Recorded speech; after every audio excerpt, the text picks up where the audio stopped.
Hello. Uh, in this video, I'll talk about my term paper on the course Philosophy of Emotions. So, in winter semester, I did a course with a great philosopher, Kati Farkas, on the philosophy of emotions. It was very like very complex, very difficult, as well as very illuminating course. And it was especially relevant for me because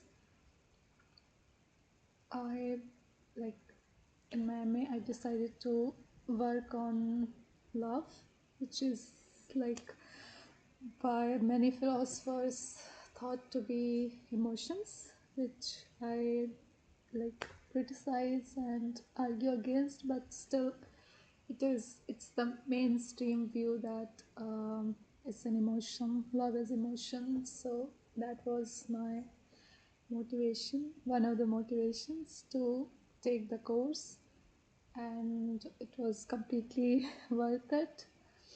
So I'll talk about that course in this video. And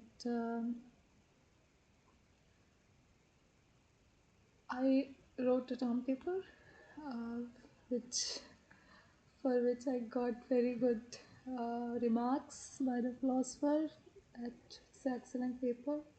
So I explored the question if whether we are responsible for our emotions. That's like very important questions, isn't it? Uh, I mean, we go through a lot of emotions in our everyday. Sometimes we get very angry and say things. I get very angry sometimes and say things which I regret. And also, we feel jealousy um, if someone whom we love get, let's say, interested in someone else or something like that. And shame, guilt, and also positive emotions like love and laughter and surprise. Some say that surprise could be sort of emotions. So either happy or sad. This question is like very important, and we also discussed in the course in detail whether we are responsible for our emotions. If I get angry, let's say, and say someone something very nasty or something, then am I like responsible? Should I be held responsible? On the one hand, it seems that yes, we are responsible because I mean, we did it. So who else will be responsible? On the other hand, someone might say, "Oh, we completely lose control when someone, let's say, is not listening to us or something." So it's like, I mean, we lose control and say things for which we shouldn't be responsible. So the APA, American Philosophical Association, they say that you control your emotions, anger, before they control you. So it seems that, I mean, if we think about this, seems that we have some control over this, over our emotions, or whatever it might be. And that's why talking about controlling it makes sense. So let's talk about this in detail. So when we say, are we responsible for our emotions, then the responsibility could mean many things. Um, there are like a lot different type of responsibility. legal responsibility, moral responsibility, epistemic responsibility. So someone can say, okay, you are responsible for your anger, but the question arises, in what sense? Am I legally responsible or just morally responsible or epistemically responsible? So these things could mean like different things. So this is like very broad questions. We could very broad question that are we responsible for emotion? One can say, of course, you are not legally responsible, but you are morally responsible. Then it makes sense. So we should acknowledge that it's a very broad question. Uh, then, then let's make it precise. Let's ask, are we morally responsible for our actions, for the sake of tackling the question? And then responsibility again could mean different things. For example, uh, are we responsible for those things which we get praise or blame for? For example, if I study nicely for my exam and I like get good grades, then I get praise. If I don't get good grades, then I get blame of some sort. So it seems that I'm responsible for my studies. Similarly, can we say when we talk about emotions, can we say we are responsible in that sense that uh, we can get blame or praise for our emotion? For example, if I'm very loving person, then I get praise, or if when I get angry, I get blame. So in that sense, seems that maybe we can talk about emotions in or responsibility of emotions in the sense of blame and praise. But then it doesn't seem this is what responsibility means. It seems more like a test for uh, responsibility. Doesn't in itself responsibility means. So this is one sense in which we can make sense of responsibility. Another ways of making sense of responsibility could be that can we say we are responsible for those things which we have control over. So for example, again for my studies, I have like control. I can study, I cannot study, and depending on that I'll get my grades. So can we say the same thing about responsibility in the context of emotions, that uh, we are responsible um, we are responsible for are we only responsible for those things which we have control over? Then and then we apply to emotion and see that do we have control over our emotions? Then if we have control over our emotions, then it makes sense to say that or at least ask at the first place that whether we are responsible or not. If there are things which we don't have control over, then asking the question of responsibility doesn't make sense. For example, someone might say, we are we don't have any control over what we see, let's say.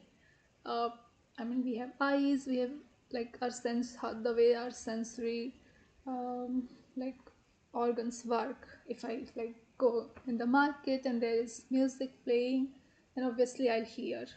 If I go to the market, I see a beautiful painting, but I can nothing but see it, right? I cannot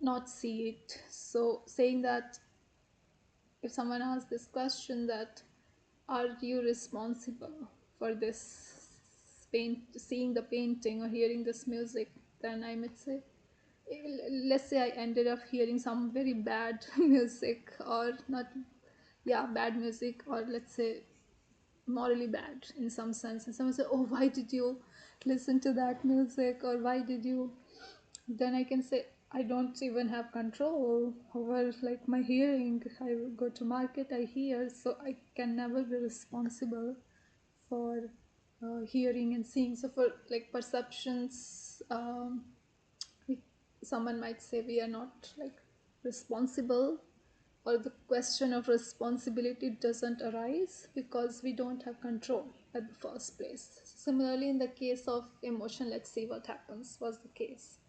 Can we even talk about responsibility? Can we even talk about responsibility of emotions? If emotions are the kind of things which are could be thought as something which we can control, then it makes sense to talk. Otherwise, for example, I say you just said some nasty things to me and I became angry. That's like perception. I just very like natural response. I cannot have, I couldn't have like, I couldn't have control. It's just out of my control, so I'm not responsible. But then let's see what is the case. So we can talk about control in two ways. First is uh, involuntary control, and second, voluntary control. So,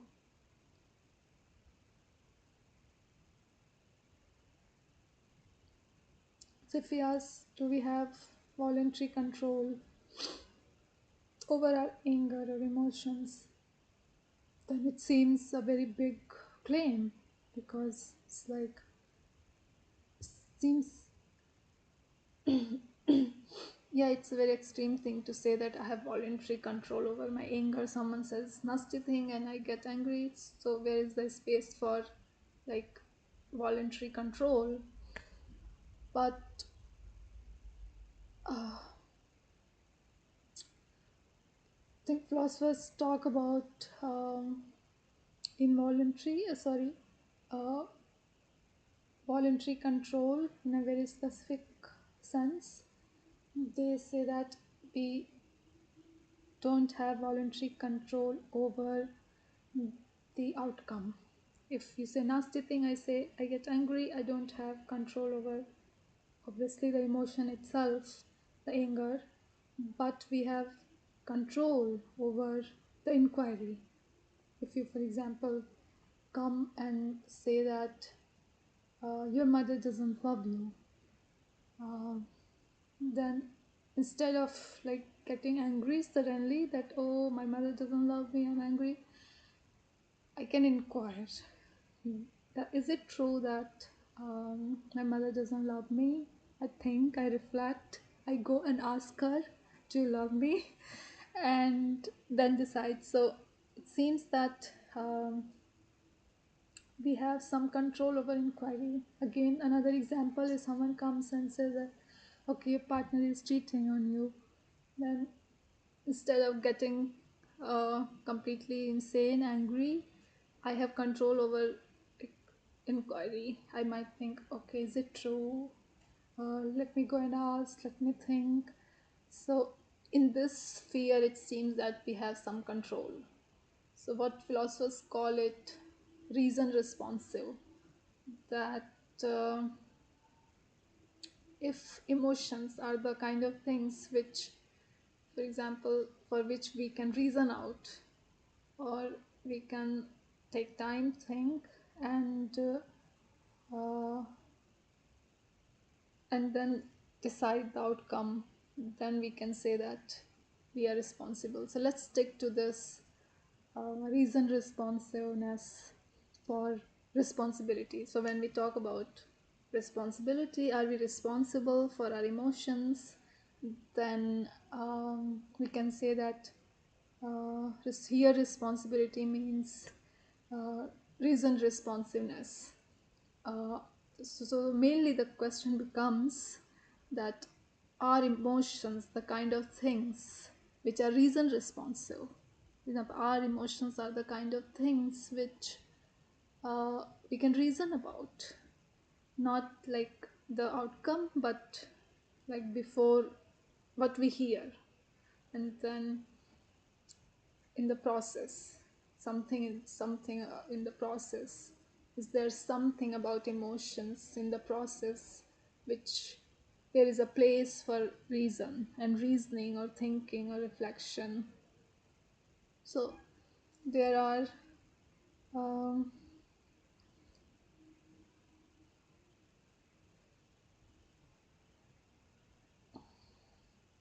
I think I will talk about this like reason responsiveness in another video. Uh, Otherwise, it will become a very long video.